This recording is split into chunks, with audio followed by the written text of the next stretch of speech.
The church bells rang slowly, each echo heavier than the last, as if the whole world wanted to remind me that my father was gone. I was just a little girl holding a bouquet of white flowers that felt too big for my tiny hands. Every step I took behind the coffin seemed to steal a piece of my breath. People around me whispered, some cried, others lowered their eyes in pity. But I couldn't look at them, my eyes were fixed only on the coffin, the final box that carried the man who had been my whole life. Beside me walked my stepmother. Her black dress was flawless, her makeup perfect, but her eyes had no tears. She kept her chin high, walking with an elegance that seemed rehearsed, like she was attending a gala, not burying the man who had once promised to protect us both. I wanted to hold her hand to feel less alone, but when I reached out she pulled away, pretending to fix the strap of her purse. The cemetery air was cold, sharp, and smelled of wet earth. I shivered, clutching my small bear, the one my father had given me on my 6th birthday. He had told me, "Whenever you feel afraid, hug him and remember I'll always be with you." That memory stabbed deeper than the wind itself. When the coffin was lowered, something inside me broke. I wanted to scream, to jump into the ground, to beg them not to cover him with soil. But my voice was trapped, trembling only in my chest. My stepmother touched my shoulder, but not with comfort. It was more like a push, a signal for me to move aside. She wanted the ceremony to end quickly. She wanted to leave. After the last prayer, people started walking away. Neighbors gave me sad smiles. A few even whispered, "Poor child," but no one stayed. No one held me. When the last person left, the silence around us was so heavy it felt like it could crush me. That's when my stepmother's mask fell. Her voice, sharp and cold, sliced through the quiet. "Enough tears," she said. "Your father is gone. And so is your place in that house." At first I thought I hadn't heard right. My heart skipped a beat. What do you mean?" I stuttered. She turned her eyes to me, and for the first time she didn't bother to fake kindness. "I mean you don't belong there anymore. That house is mine now. My life is mine. You're nothing to me." My knees weakened. The bear slipped a little from my arms. "But where will I go? I don't have anyone else." My voice was barely more than a whisper, breaking in every word. She stepped closer, bending down just enough so her words hit me like poison. "Go wherever you want. Sleep on the streets for all I care. But you will not set foot in that house again." I froze.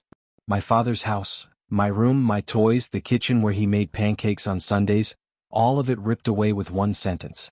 Tears blurred my vision, and when I tried to beg, she turned her back on me, walking with long, certain steps toward the car. I chased after her, desperate, pulling at her sleeve. "Please don't do this. Dad would never." She shoved my hand off as if I were dirt. "Your father isn't here anymore, little girl. Get that into your head." The driver opened the car door for her. She stepped in without even looking back.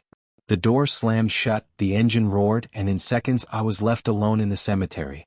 Alone, with the wind, the dirt, and my father buried beneath it. I hugged my bear so tight I could barely breathe. My tears dropped on its worn fur. The world blurred around me, spinning between sorrow and fear. I had nowhere to go. No one to run to. Just a little girl, kicked out into nothingness, hours after losing the only person who had ever loved me. I looked up at the sky, searching for him among the clouds, whispering through sobs, "Daddy, what do I do now?" And right there, with the echo of my own words fading in the cold air, my life truly began to unravel. If this broke your heart too, leave a like and share this story so more people can see how cruel the world can be, and how sometimes fate finds a way to answer. The streets at night are not made for children.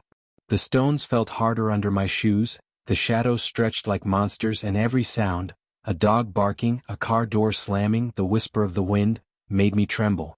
I had walked for what felt like hours since the cemetery. My stepmother's car had disappeared in the distance, and with it, the last illusion of a home.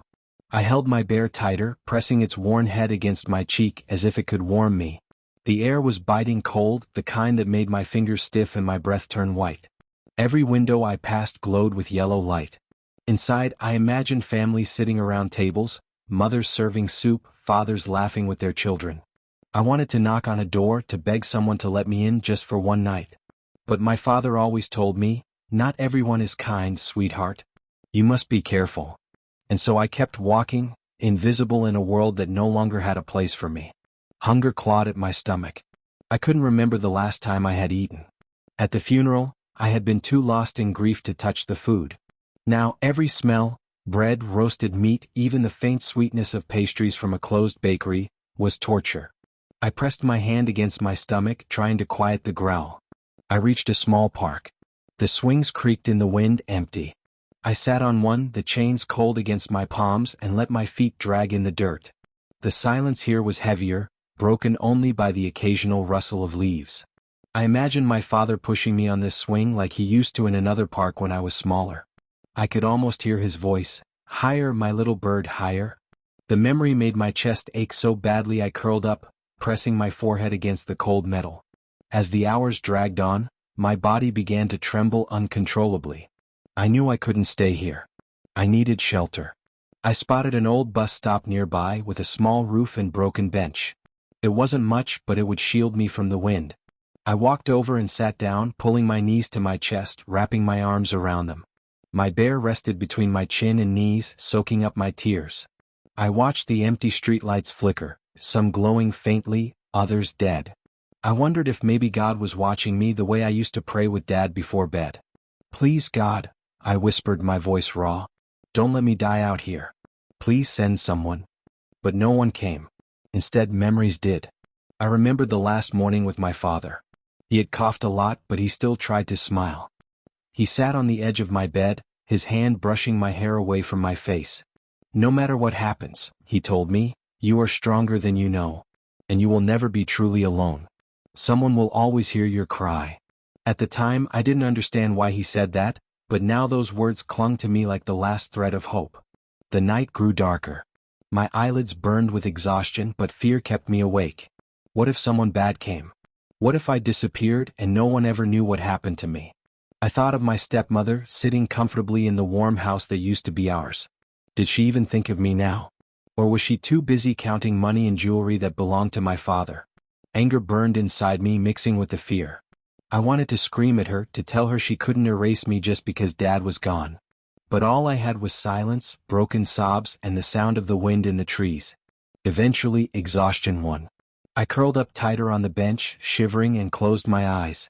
My bear was the last thing I saw, its button eyes staring back as if promising not to leave me. That night felt endless, like the world had forgotten the sun. But little did I know, somewhere not far from that very street, someone powerful was already awake, already moving, already asking questions about me. Someone who had promised my father long ago that if anything happened, he would step in. And soon, my stepmother's cruelty would no longer go unanswered. The house looked the same from the outside, the roses trimmed, the brass knocker polished, the porch light glowing like it always did at dusk. But inside, everything had shifted a few inches off its place. The maid felt it first, like a draft that didn't come from any window. The driver felt it too when he parked by the service entrance and noticed the locks had already been changed. And in the living room, where grief should have sat heavy and quiet, there was music at a soft volume and the click of crystal against crystal. Stepmother had come home from the cemetery with her chin high and her eyes dry. She didn't take off her heels. She didn't sit in the chair where he used to read. She walked straight to the liquor cart, poured herself something amber and old, and let it burn all the way down before she exhaled for the first time that day. "To fresh beginnings," she said to no one in particular, then to the two women from her circle who had followed her in, all perfume and whispers. They clinked glasses. One of them mumbled something about staying strong. Another asked the question that glimmered like a ring in their eyes, "And the will?" "It's being handled," stepmother said, with a smile that tried to be casual but showed a flash of teeth. "His lawyer will call in the morning." She didn't add that she had already left 3 messages for the lawyer since last week, or that every time she said the word guardianship, the man on the other end grew colder. The maid, who had known the house before stepmother, brought in a tray and stopped at the threshold. "Should I set a place for the little one?" The maid's voice trembled on the last 2 words. Stepmother's smile shut like a door. "There is no little one here," she said, each syllable cut with a knife. "And there won't be." Put the clothes she left into a box. "Tomorrow the driver will donate them." The maid bowed her head. But as she turned, she wiped a quick tear with the back of her wrist, and when she reached the kitchen, she pulled out her phone and typed a short message to the gardener. She didn't come back with them. In the study, the grandfather clock ticked like a heartbeat that had learned to lie. On the desk sat a leather folder embossed with the father's initials. Inside were bank statements, property deeds, and the last letter the father had written to the lawyer, a letter he had never managed to mail. Stepmother didn't see that letter. She had rifled through the folder 2 nights ago, taking what looked valuable and missing what mattered. The letter, tucked behind a page about the house's title, waited like a fuse. Her phone buzzed. Unknown number. She declined the call. It buzzed again. She declined. On the third buzz, one of her friends raised an eyebrow. Maybe it's the lawyer? It's nobody, Stepmother said, tasting the lie and letting it sit on her tongue. Out by the gate, the new lock puzzled the gardener. He shook his head and looped back along the hedge, where the security camera sat like a lazy eyelid. He looked across the street. A black sedan he didn't recognize had been idling for 10 minutes. The driver wasn't smoking. He wasn't texting. He was just watching the house. The gardener had seen men like that before when the father was alive. Men who didn't waste movements. He typed a second message, car watching the house. The quiet kind. Across town, in an office that looked out over a web of city lights, a man stood with a phone to his ear and listened without interrupting. He was the kind of man who didn't fill silence with words. On the desk, beside a family photograph turned face down, lay a thin blue folder stamped with the crest of a trust his family had run for 3 generations. On top of the folder, a sealed envelope from the father's lawyer delivered by courier 2 hours earlier with a note, per your request in the event of, and then the word the lawyer hadn't been able to finish on paper. The man opened the envelope only after the call ended. Inside was a copy of a will's codicil, the ink dark and decisive. A line underlined twice. The house shall remain in a protective trust until my daughter attains the age of majority. The appointed guardian is to be notified immediately upon my passing. At the bottom, the father's signature, shaky but unmistakable, and another name written in steady print, the man's own. He exhaled slow. When he finally turned the frame face up, the photograph showed 2 men younger than they felt now. The father grinning in a ridiculous tie, the man with his arm around him, both of them dusted in sawdust from a volunteer build they'd once done for a shelter. He remembered the promise, made in a kitchen at 2 a.m., made when illness had first stolen the father's breath. If I'm not here, the father had said, voice raw, you make sure she never feels disposable. The man had answered the way men do when promises become anchors. You have my word. He pressed a button on the intercom. Find her, he said. Start with the neighborhood around the cemetery. Check shelters, bus stops, the park. And keep eyes on the house. He paused. Be gentle with anyone you question. She's a child. Back in the living room, the air thickened with a different kind of pressure. Stepmother's friends had gone, leaving a wake of lipstick on napkins and the brittle smell of expensive grief. She walked through the house as if rehearsing ownership, running fingers along the marble, pausing before the portrait in the hallway, opening and closing drawers as if to teach them her rhythm. In the master bedroom she stopped at the safe, entered a code and smiled when it clicked.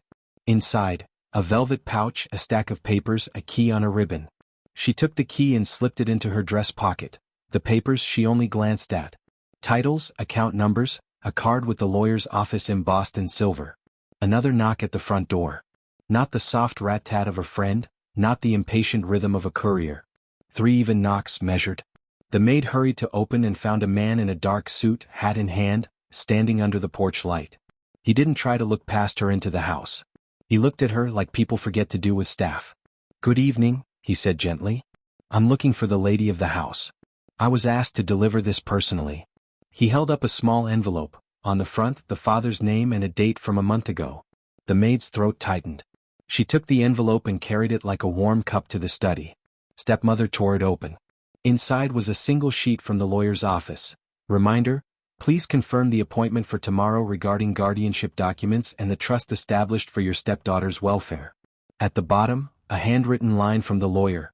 He insisted this be clear for her safety. For a second, Stepmother's face did something unusual, a flicker of uncertainty as if the floor had shifted a half-inch under her.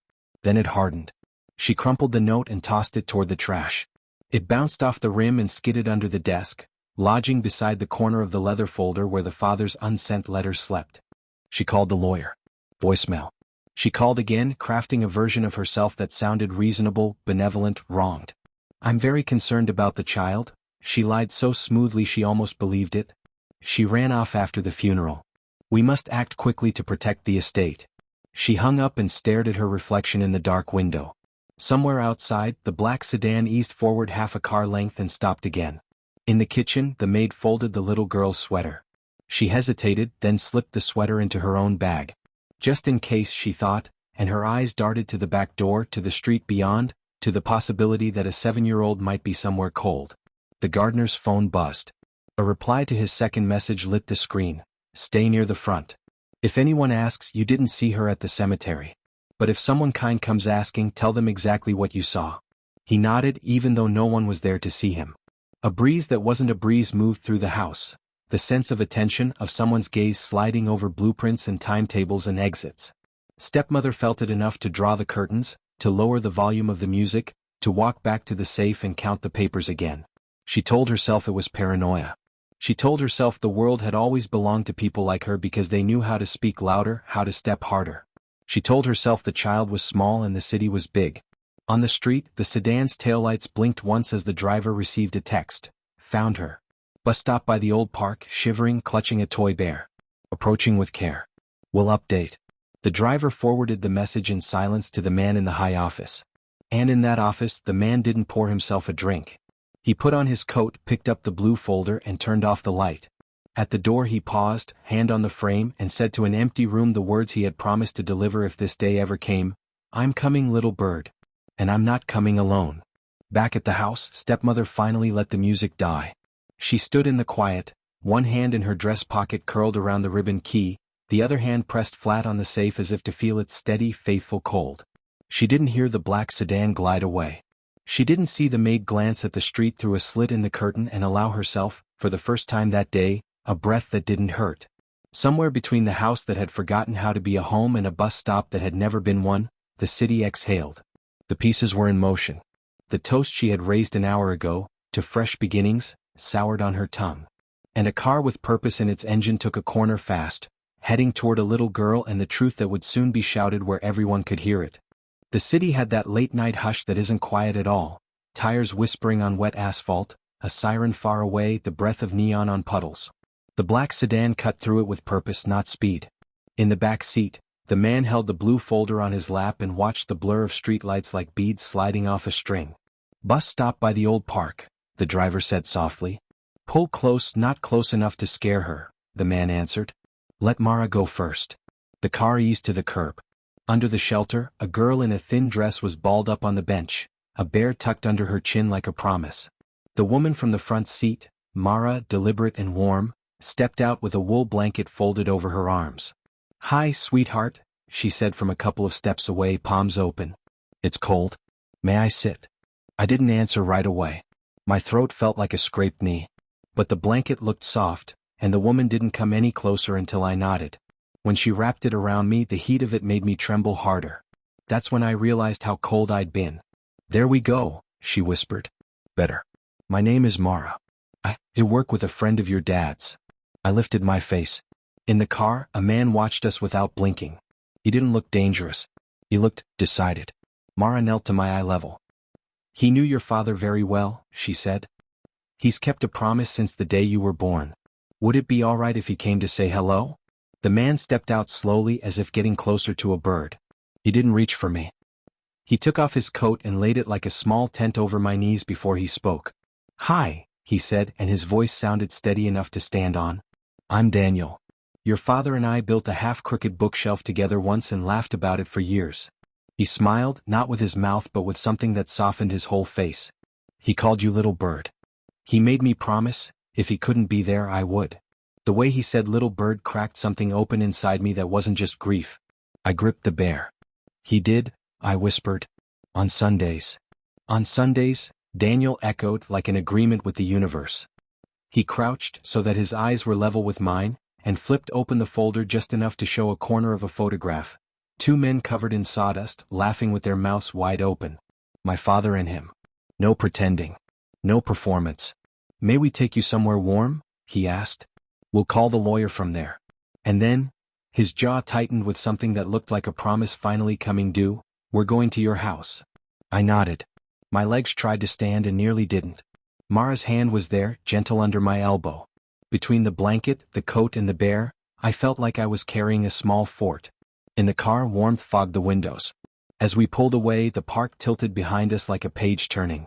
I watched it shrink until there was only the reflection of my own face in the glass, and behind it, Daniel's, not hovering, not crowding.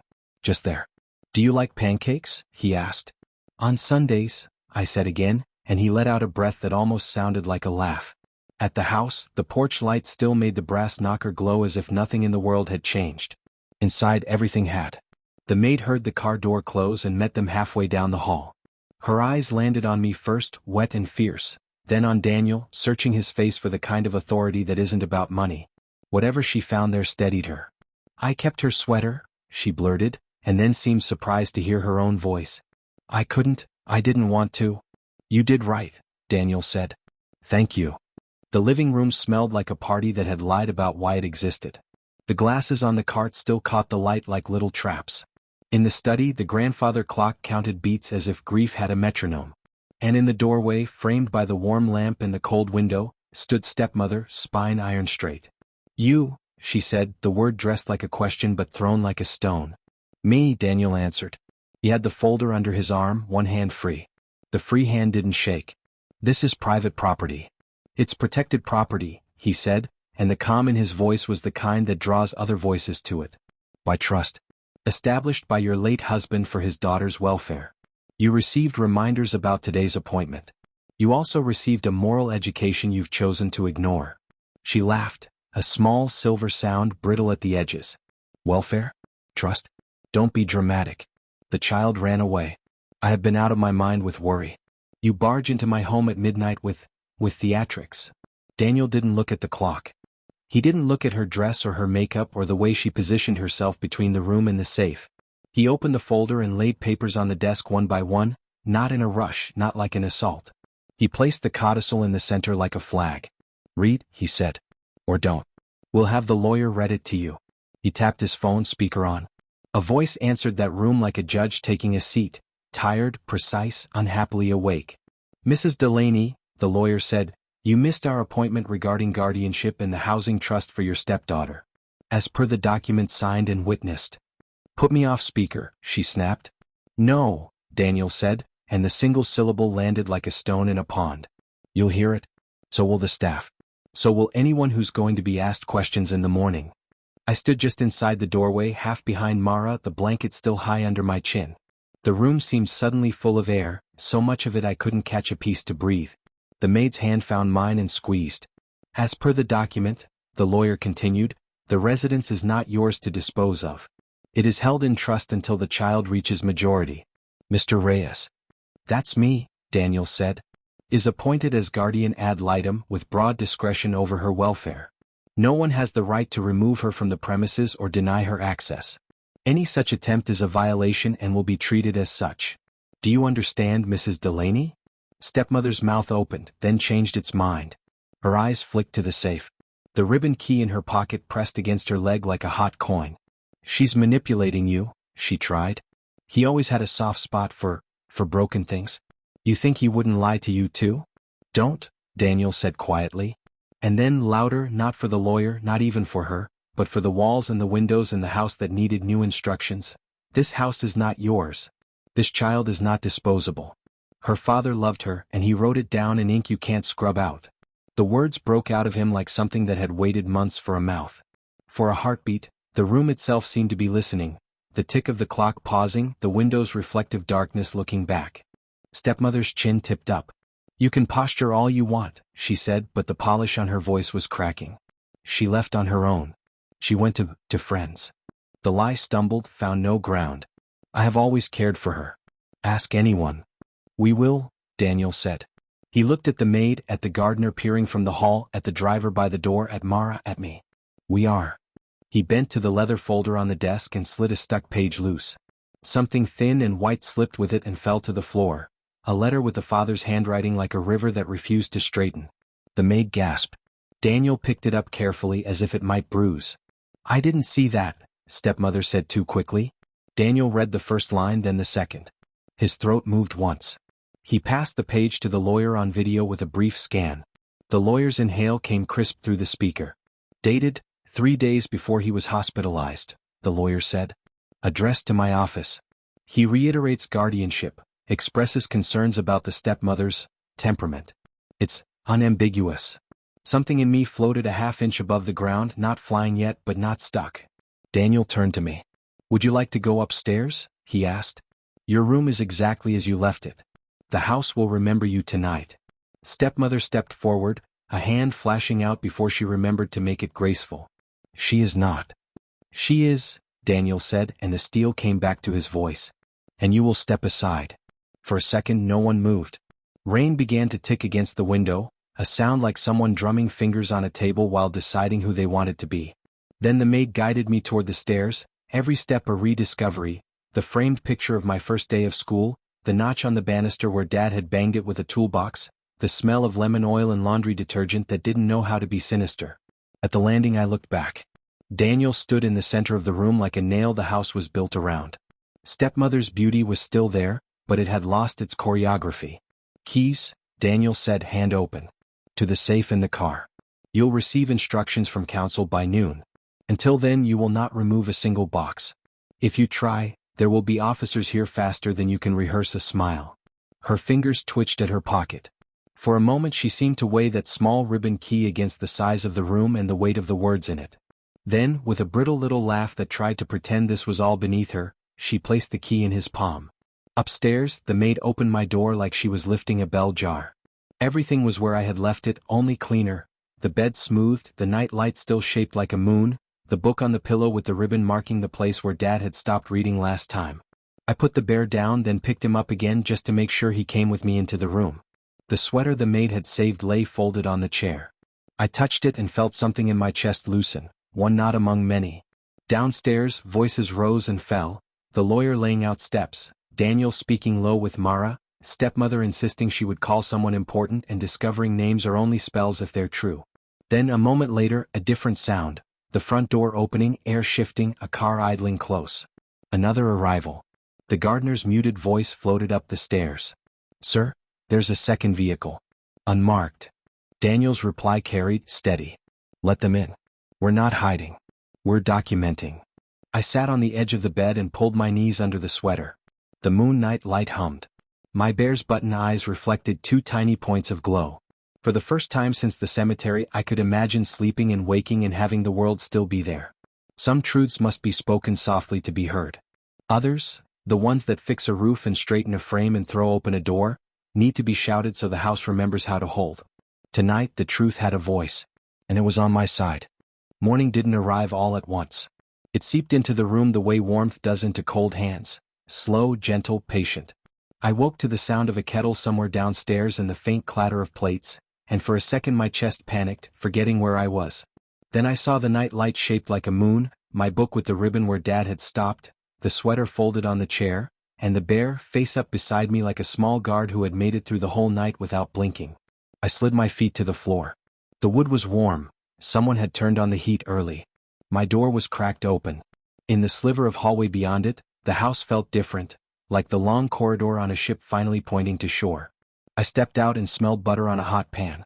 In the kitchen, the maid, Elena, she told me softly, was pouring batter in careful circles. Daniel stood at the counter with his sleeves rolled, a stack of documents beside his wrist and a phone face down, as if calls could wait for once. When he looked up, his face did that quiet softening again, the one that made me feel like the room had a center that wasn't going to move. "Good morning, little bird," he said. I swallowed. "Morning." Elena slid the first pancake onto a plate and put it in front of me with a square of butter that began to disappear as I watched. She squeezed my shoulder like a secret. "Maple or honey?" she asked. "On Sundays," I whispered without thinking, and Daniel's mouth bent into the kind of almost smile that feels like a promise kept. We didn't talk much while I ate. The hunger felt loud and I didn't want to scare it away with words. But I noticed things. A jacket on the back of a chair that wasn't from our closets. A legal pad with notes written in a blocky hand. A coffee cup with heat lines rising. And, on top of the blue folder, a single sheet folded in thirds, creased and softened by fingers that had held it many times. When I finished, Daniel tapped the paper. "Your dad wrote this the week he got his diagnosis," he said quietly. "He asked me to keep a copy when he sent it to the lawyer. I haven't read it aloud before. Would you like me to?" I nodded. My heart did something I can only describe as sitting up straight. He didn't read the whole letter, I think some parts were just for him and that felt right, but he read the parts my father would have wanted the heir to hear. He read the line where Dad said my room was not a room, but a map of me that the house should always know. He read the line where Dad promised there would be Sundays again even if someone else had to pour the batter. He read the line that said no one gets to make my daughter feel like a burden, underlined twice in ink that wandered but didn't waver. When he finished, nobody spoke. Elena wiped her eyes with the edge of her apron and, pretending to adjust the stove, said, "More pancakes?" without looking back. Before I could answer, tires crunched on the gravel outside. The front bell rang, not a sharp sound, not a smash, and then came voices, measured, official, awake. Daniel glanced at me and then toward the hall. "It's all right," he said. "Do you want to sit with Mara in the study while I talk to them? Or do you want to stay?" "I want to stay," I said, surprising myself. The fear that had been living under my ribs had shifted. It hadn't left. Fear never leaves all at once. But it wasn't driving anymore. Two officers stepped into the kitchen with the courtesy of people who know they are entering a story that didn't begin with them. A woman from Child Services came too, her badge clipped to her cardigan, her eyes kind but steady.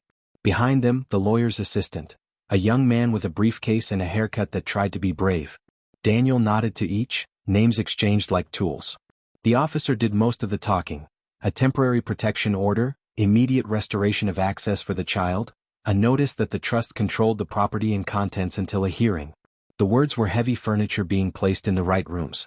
The caseworker asked me if I had any injuries, if I wanted to talk in private, if there was anyone I wanted to call. I told her I was warm. I told her I would like to go to the cemetery later. I told her the only person I would have called had been buried yesterday. We heard heels in the hall. Stepmother stepped into the doorway, lipstick precise, hair pinned, the ribbon key no longer in her pocket. She did not look at me first. She looked at the stack of papers as if there might be a trapdoor under them she could still find. "This is a misunderstanding," she said, and the word didn't sound like it used to, it sounded narrower. "I have always acted in the best interest of the child." The caseworker didn't flinch. "The child will remain here," she said, voice calm as a kitchen table. "You may gather personal clothing only. An inventory will be made. Counsel will arrange further access." Stepmother's eyes flicked to Daniel as if daring him to gloat. "You didn't?" He simply stepped half a pace so that I was fully in the officer's sight line and said, "She's safe," in a tone that folded itself around the syllables and stayed there. There was a kind of quiet after that, the quiet of moving boxes filled only with shoes and a coat, the quiet of drawers closing without being slammed, the quiet of someone learning how small the house feels when it stops echoing your name back to you. Stepmother's heels ticked toward the front door.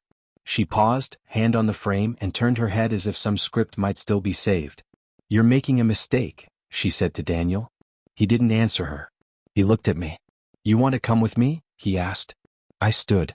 I tucked the bear under my arm and nodded. And somehow the act of nodding felt like opening a window from the inside. The cemetery at noon is different than at dusk. The wind moves sideways instead of down. The light finds things it missed before. We walked across the grass that still remembered yesterday's footsteps. Daniel kept a respectful distance until I reached the edge of the new soil and sat on the cold stone that hadn't yet learned our names. I didn't talk the way people talk in movies, no monologue, no exact sentences. I told the ground 3 small things: that I had slept in my room, that the pancakes were good, and that I had been brave for an entire morning. The words didn't echo. They just went in the way water goes into seeds you can't see. On the drive back, Daniel pointed out a shelter he had once helped build. The workers were outside repainting the trim, laughing about something that didn't need translating. "Your dad taught me to hang a door," he said. "It took us 4 tries. We never got it perfect. He said that was fine. He said what matters is that it opens and closes for the right people." I thought about doors. When we reached home, home didn't feel like a costume it had borrowed. It felt like a house that had been given directions in its own language. The officers were gone. The caseworker had promised to return later with a notebook where she would write down the things I wanted the court to know in my words. Elena had made soup, because soup doesn't ask questions. Mara had moved the vase of lilies from the foyer to the back porch because they smelled too much like yesterday. Daniel carried a small box upstairs and set it on my bed. "Your father left something with the lawyer," he said, suddenly a little unsure, like a man holding a new kind of tool. He called it a Sunday box. He said it could only be opened on a day when the house and your heart both felt ready. The lid clicked. Inside were envelopes, numbered in my father's handwriting. First day without training wheels, your 10th birthday, the first time you feel lost and don't know who to ask, the day you forgive me for not being there. And at the bottom, wrapped in tissue, a small cast iron pan, child-sized, seasoned smooth, and a recipe card in blue ink.